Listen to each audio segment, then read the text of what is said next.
the provisional and the final Nirvana.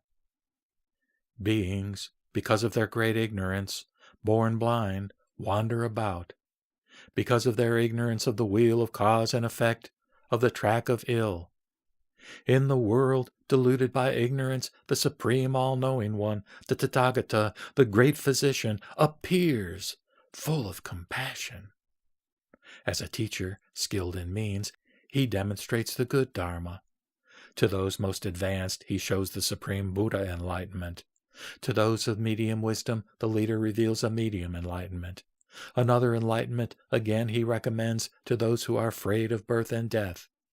To the disciple who has escaped from the triple world and who is given to discrimination, it occurs, quote, "Thus I have attained Nirvana, the blessed and immaculate," close quote. But I now reveal to him that this is not what is called Nirvana, but that it is through the understanding of all dharmas that deathless Nirvana can be attained. To him, the great seers, committed to compassion, will say, quote, "Deluded you are, and you should not think that you have won gnosis.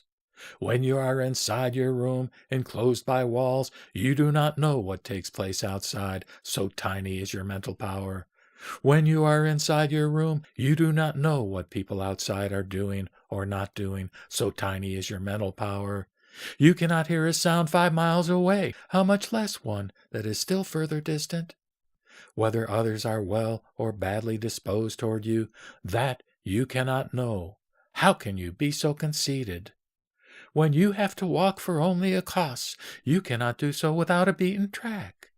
And what happened to you in your mother's womb, all that you have quite forgotten. But one who has those 5 kinds of super-knowledge, he is here, called omniscient. It would be mere delusion, however, to call yourself omniscient when you know nothing.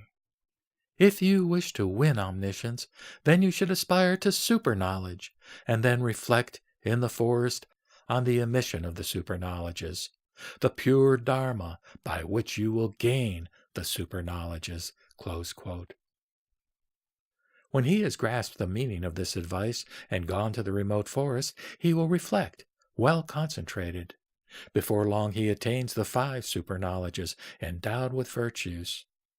Just so with all the disciples who have formed the notion that they have attained Nirvana. To them the Jina teaches, this is a temporary repose, not the final Nirvana. As a device of the Buddhas, it was introduced, but outside this principle of all knowledge, they teach there is no final Nirvana. Exert yourselves on behalf of that.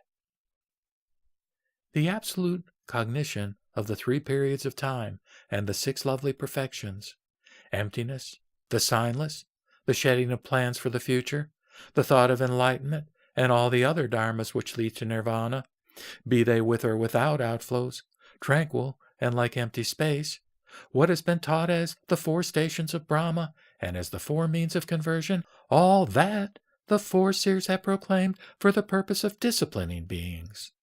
And someone who discerns dharmas as in their own being, like an illusion or a dream, without a core, like a plantain tree or similar to an echo, and who knows that the triple world without exception has such an own being, and is neither bound nor freed, he does not discern Nirvana as separate from the triple world.